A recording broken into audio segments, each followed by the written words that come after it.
Hello everyone, this is Scott from thedailyexposition.com, and today we'll be looking at Super Anti-Spyware Free Edition version 5.7.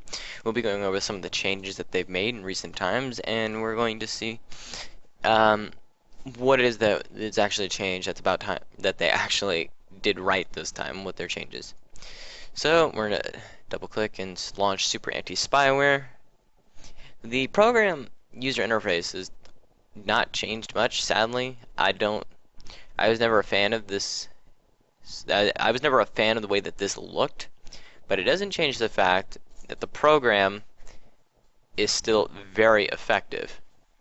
Super Anti-Spyware has been one of the best spyware removal tools on the market for a long time. The program has stood the test of time. It's beaten Spybot in testing. However, the program is not making many changes. I guess if it's not broke, don't fix it, right? Not necessarily.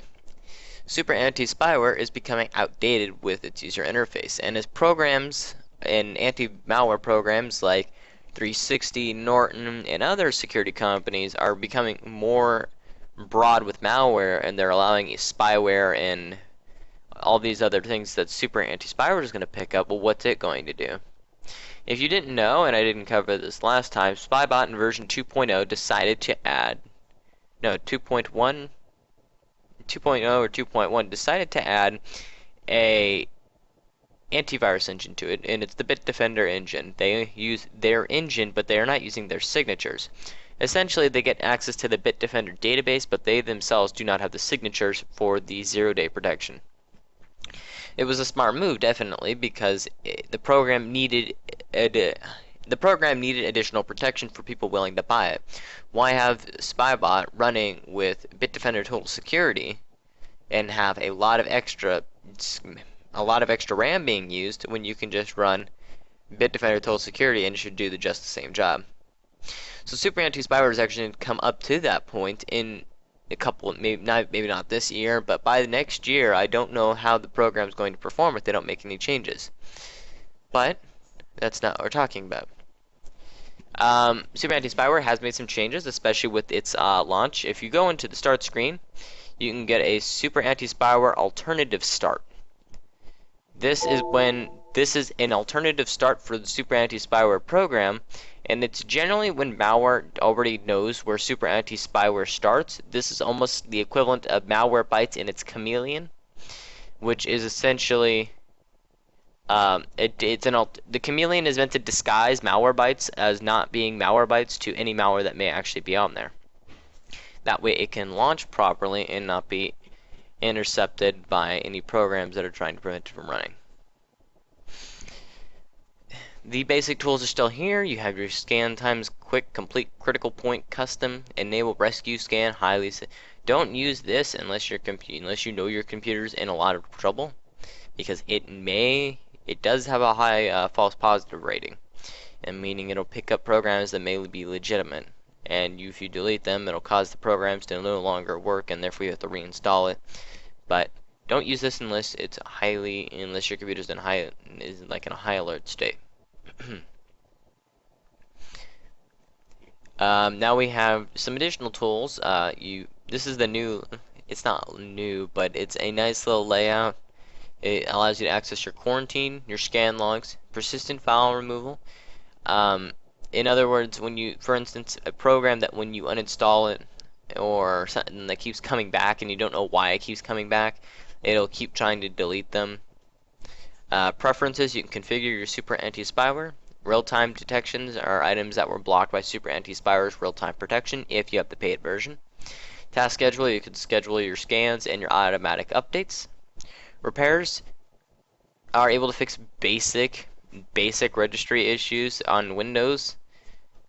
And so when malware gets on there, it may hook to the registry key and may fiddle with it and make it less.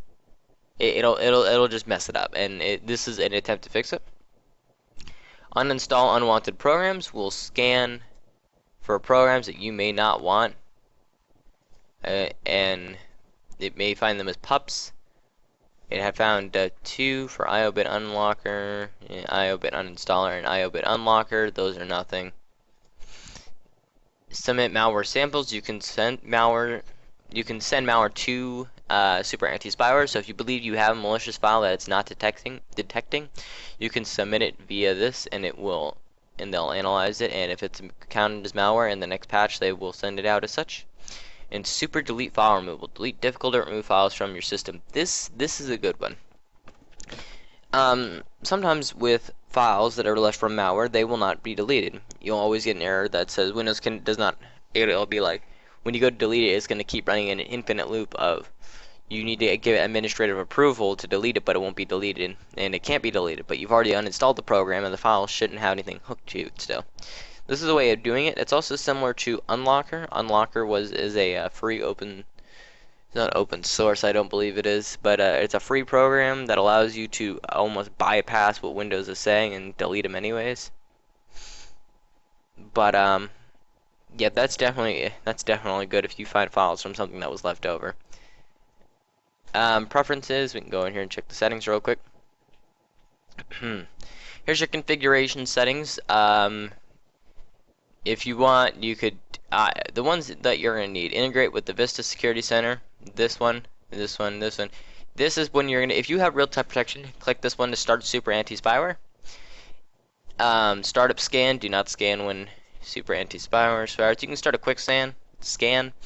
If you're gonna start a quick scan when it starts, that's kind of gonna be annoying. I don't check this, but typically you should always run a quick scan at least once a day. Scan and control. Do not. No.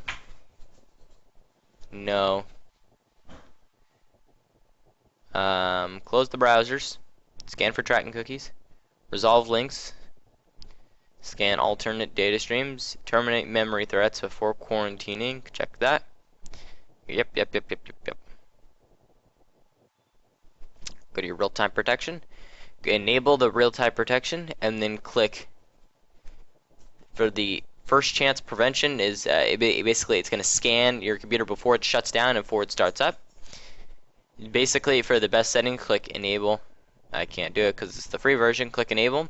Click on scan on startup, so that way when you have malware on the computer already and it's going to try and start up, and Super Anti-Spyware will force itself to load before they will, and therefore it can scan and find them. If it finds them, it can delete them before they get harmed and hooked to your computer. System shutdown, it's the same process. Super Anti-Spyware will stay active and will scan for the files, scan for the programs first before it shuts down and they have a chance to hook to the registry.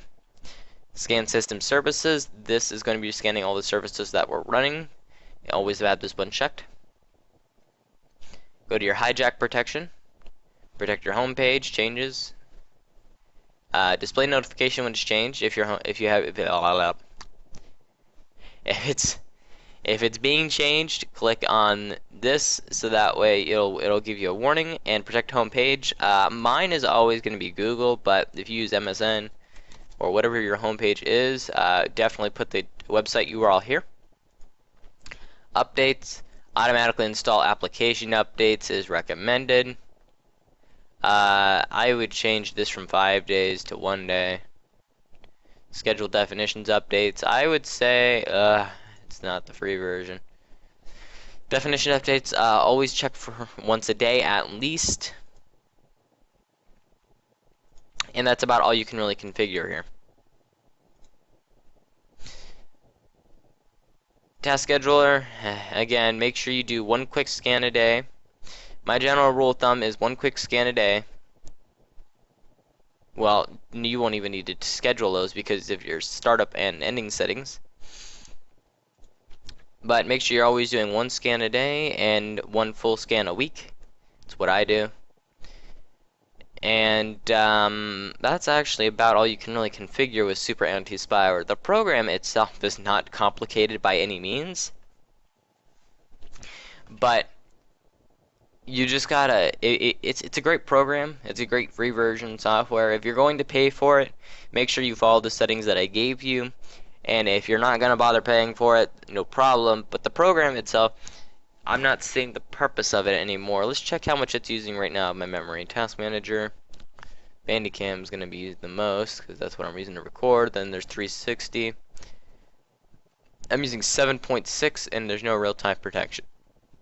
So, I mean, it's a very light program. I don't even have 360's interface running, and I mean it's real-time protection's using 70 megs right now. Not bad.